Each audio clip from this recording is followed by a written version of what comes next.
then you run the risk of there being scar tissue that goes all the way down to the deep fascia and connects. And then what will happen is you'll feel that tightness as you go to move it within that range of motion. So suppose you cut it and adipose tissue was shown. Yeah, and that's typical because that happened to me too. So that's normal. You would see the adipose tissue. Then you run the risk. This is one of the reasons why you don't let it heal on its own. You take and approximate the edges as close as you can, and then you stitch it up so that you help to repair it in the hopes that it doesn't grow excess scar tissue underneath that would then restrict the muscle. So anytime you get cut, you run that risk. And depending on how deep the cut is, then that will determine how much more are you at risk of developing this adhesion between the overlying skin and the underlying muscle. And you would feel it, right? Oh yeah, trust me, you'll feel it. You'll feel when you go to use that joint and you get to a certain region where the skin and the muscle need to slide over each other and they don't, you'll feel the tightness in the muscle. Yeah, you'll feel it. Yeah. And it feels really odd. It feels like as if somebody's pulling the skin, but from underneath. Because what it is the muscle's pulling the skin from underneath because the skin is stuck to the muscle. It's not supposed to be there. It's supposed to be fat. It's supposed to be between so that the muscle can slide back and forth and the skin stays exactly where it's at. That's why the fat is there. Okay? You understand that? So the hypodermis of skin is meant to act as a buffer between the deep fascia of muscle and the dermis of skin so that they can slide back and forth over each other. The moment you cut the skin, the moment I cut, you imagine my grandmother, C-section. Back in the day, you know how they did C-sections, ladies, yeah? It was gross. It's absolutely disgusting. Cut you from hip to hip. You imagine that? Imagine that my grandma suffered from adhesions because the connective tissue ended up attaching to the organs in the abdomen. That's how bad it gets. You see? Now what do? They go behind, they go below the Keeney line, they cut a small little incision, they tease the muscle out to deliver the baby with as little damage to the abdominal wall and reduce the adhesions of the connective tissue, the underlying connective tissue. Because we don't want muscle to get affected. The moment, if you're someone who exercises and I cut through your abdomen that way, then guess what? Your abdominal muscles are never going to be the same again. And your skin is going to be stuck to the muscle. And the muscle is going to be stuck to the skin. So, you can imagine how much limited range of motion. You get weakness of the muscle, and then you get the belly fat, the weakness of the abdominal wall, all this. You guys, you see didn't I tell you 50% of the time we do more harm than good? Yes. Because we're not conscientious of the damage that we're doing. Whether it be physical or chemical by giving patients medicines without knowing all their side effects. Okay? Are there any questions as of right now? Any questions at all? So the skeletal muscle is different from cardiac muscle and smooth muscle. Why? Because it's highly striated, it's voluntary. It's got regularly arranged dense myofilaments, which are considered to be microfilaments, which for the most part are large amounts of actin and myosin that are responsible for the contractile protein of muscle, and that's the mechanical event of muscle. But to have a mechanical event, you have to have an electrical event. The electrical event must precede the mechanical event. Everybody good so far? So now, let's talk in more detail about the electrical event versus the mechanical event. All right? So I'm going to erase this. Erase this. Erase this. All right. So the reason why muscles do what they do is because of the proteins that are on the membrane of the cell. So if I were to draw another skeletal muscle, here's my skeletal muscle now.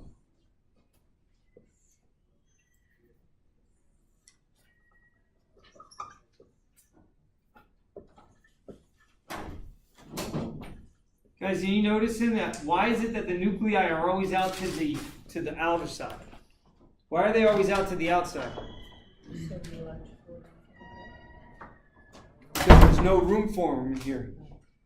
Because there's so much actin and myosin here that the nucleus has to be pushed out to the side. You understand? Because that's the design of skeletal muscle.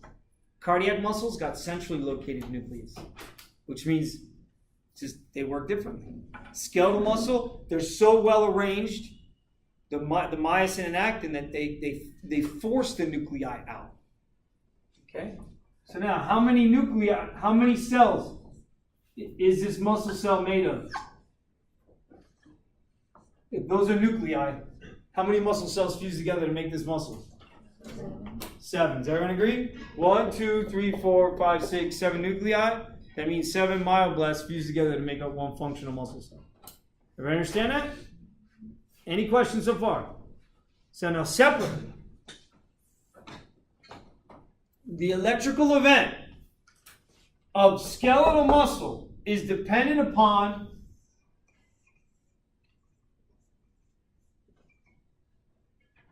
the nerve touching. Okay? So the nerve is a special nerve coming from spinal cord or brain. Everybody hear me? So the brain has wiring that's going to skeletal muscle. And the spinal cord has wiring going to skeletal muscle. Does everyone understand that? Because the nerve has its own electrical event that it would allow at here to create a chemical event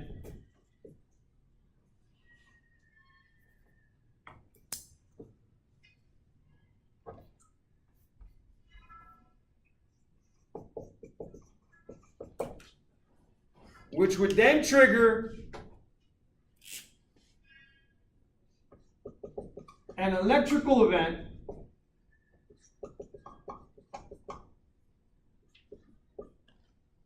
and that electrical event would then lead to a mechanical event in muscle. Guys, are you seeing this here? The nerve has some electrical event that occurs within it. That electrical event travels down this axon to the axon terminals to produce a chemical event. That chemical event will then create an electrical event at the membrane of the muscle. That electrical event will then pass across the membrane of the muscle and trigger a mechanical event. Everybody got me so far? Let's go deeper. Any questions? So you got your nerve. Your nerve has this electrical event, results in a chemical event. The chemical event will induce an electrical event in the skeletal muscle, which will then induce a mechanical event in the muscle. Everybody got me so far? Now let's go deeper. So now I'm going to focus just on this, which they refer to as the neuromuscular junction, or the NMJ, the neuromuscular junction. So where a nerve touches a muscle, they call that the neuromuscular junction. Everybody got me? Neuromuscular junction. So now I'm going to draw it bigger. See how big I drew it? So after the chemical event, there's another electrical. Yeah, you got electrical event in nerve with the chemical event within the nerve. And the coupling of the chemical event of the nerve with the electrical event in cardiac muscle and in skeletal muscle, right, is linked. That's why I wrote those in green and those in black. You got me? So here's green. Bless you. Here's black.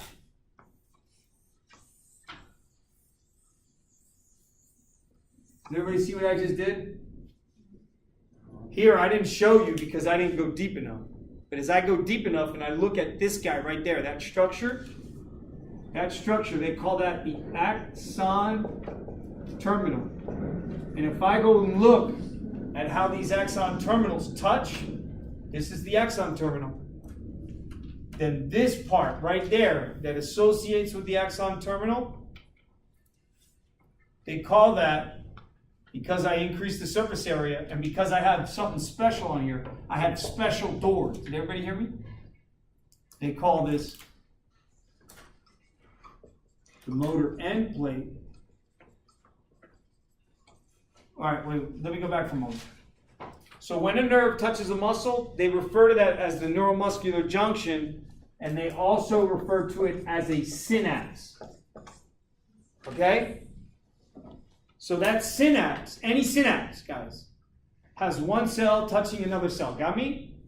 So if this is the synapse, then anatomically they like to label stuff, so they call that the pre-synaptic membrane, which belongs to the axon terminal, versus that membrane that they refer to as the post-synaptic membrane, which is actually the motor end plate. Everybody see that? And in between the presynaptic membrane and the postsynaptic membrane, there's a space called the synapse. Okay? So here's what's happening. The nerve is touching the muscle, but it's not directly attached. Membranes are not directly attached. There's a space between them. And that space has liquid in it. And that space, if it's got water in it, then what is it going to have in it, guys? If I've got water, then I have to have what? Salt. Does everyone agree? Because water and salt are what bathe every cell. Does everyone agree? So in this synapse, I have water and I have salt. And sure enough, it's outside the cell. So I have this huge sodium concentration in the synapse and a small sodium concentration inside the cell. Okay? This is inside the cell. Remember, we're looking at inside the cell now. Nerve versus cell, muscle cell. Everybody follow me so far? So outside the muscle, there's large amounts of sodium, large amounts of water. Inside the cell, there's small amounts of sodium with water. Everyone agree? Because water is the one molecule that has the ability to pass in and out of the membrane. Now guys, let me ask you a question. If sodium is greater here, outside the cell, than inside the cell, guys, what do you think is going to happen if I open up the membrane to that sodium that's greater outside the cell than inside the muscle cell? What happens if I put a door there and I open it up? What direction will sodium go? Does everyone agree? In? It's going to move in? Yeah. Everyone agree? Guys, that's the electrical event in muscle. That's the initial electrical event in muscle. It's a flow of sodium across the what? The motor end plate. Everybody see that? It's a flow of sodium across the motor end plate. And that happens all at once? It happens all at once, but it's controlled. It's controlled. Yes? The motor end plate is the same as the postsynaptic membrane. Yes. The postsynaptic membrane is just the anatomical name. But when you talk about the function, then you have to... So I know that it's called the postsynaptic membrane. But what's its function? It's the motor end plate. It's where the electrical potentials begins for muscle. It's where the electrical event for muscle begins. Did everybody hear me? I'll say it again. It's where the electrical event for muscle begins. How does it do it, Doc? Here's how it does it. Inside of your axon terminal. So presynaptic membrane belongs to the axon terminal. And the axon terminal, its job, guys, is to store large amounts of this molecule called acetylcholine, which is a chemical neurotransmitter. Chemical neurotransmitter. Didn't I tell you? Chemical event. So the chemical event is what? The release of ACH. ACH is shorthand for acetylcholine. Acetylcholine is a neurotransmitter. It is the neurotransmitter if you want your muscles to contract. Do you understand me? Every skeletal muscle, if it wants to contract, will have to have acetylcholine be released by the nerve that touches it. You got me? So the nerve isn't going to sit around waiting to make acetylcholine. It's got the molecules sitting in these vesicles.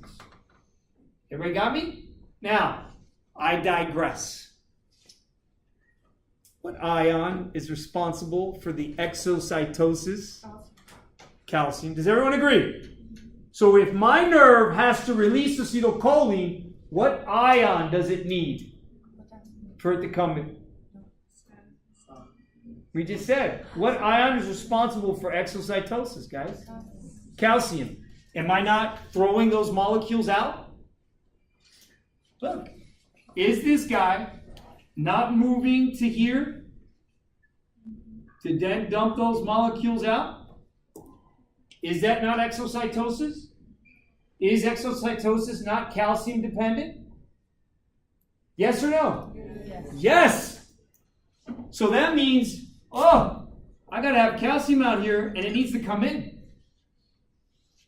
So for my nerve to release acetylcholine, I need an electrical signal to travel and trigger calcium to flow in so that the vesicle can fuse so that I can release acetylcholine into the synapse. Everybody got me so far? What happens when that acetylcholine gets released?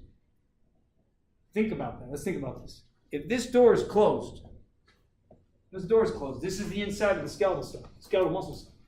How do I get this door to open? How do I get it to open? You push it. No, it's locked. How do I get it to open? I need a key. Did everybody hear? I need a key. This door is not going to open unless I have the key. What's the key? Acetylcholine. What's the door? Acetylcholine receptor. Did everybody hear me? So on the membrane of the muscle cell, on the postsynaptic membrane of the muscle cell, also known as the motor end plate, you're going to have a receptor. I'll draw the receptor nice and big. And I'll draw acetylcholine, the triangle, nice and big. And when acetylcholine meets, when acetylcholine reaches the acetylcholine receptor that's on the motor end plate. So here, I'll draw the triangle in black so that you can see it for what it is. That's ACH. When ACH matches up with its receptor, everybody see that? The signal, the neurotransmitter, came from neuron. But the receptor is on the muscle. And it's not found anywhere else than here. You're not going to find this guy out here where nerve is not touching. You understand?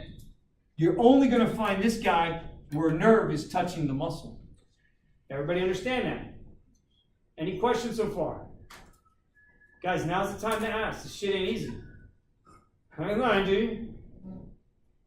When acetylcholine binds to its receptor, what do you think is going to happen? I can't put the key to the door. What do you think is going to happen? Unless the key doesn't fit, or unless the key is a dummy key. Did everybody hear me? Unless the key is a... Sure would. I'm going to do surgery on you. Do I want you to be able to move your skeletal muscle while I'm doing surgery? So what am I going to give you? A muscle relaxant along with an anesthetic to prevent your muscles from moving. Because even though if you're under anesthetic, it can still move? Because your brain is still active, isn't it? Yes. Even when you're asleep, your brain is still active, isn't it? Can't you flail in the middle of the night? Yeah, man, you could be dreaming of getting chased. And you in your bed, boy, that's not a dream, is it? It's not a dream. You're actually getting chased. And physically you feel chased. And you may be even moving your limbs while you're sleeping. Even if it's just a little bit, your brain's convinced that you're moving, man. Even though you're asleep. Isn't that true? So there's always this activity that's going on. Do you understand?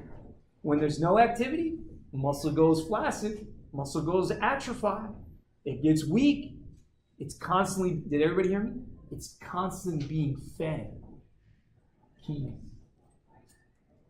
And the doors are there. So as long as it's getting the signal, the doors are going to open. Everybody understand that? Guys, that's ligand-gated channeling. Chapter 3. This guy's not going to open unless his ligand is there. And this guy's not going to open unless his ligand's there. And when he does open, he's going to allow an ion to move through. Facilitated diffusion. Ligand-gated channels that facilitate the movement of an ion from a concentration that's greater to a concentration that's lower.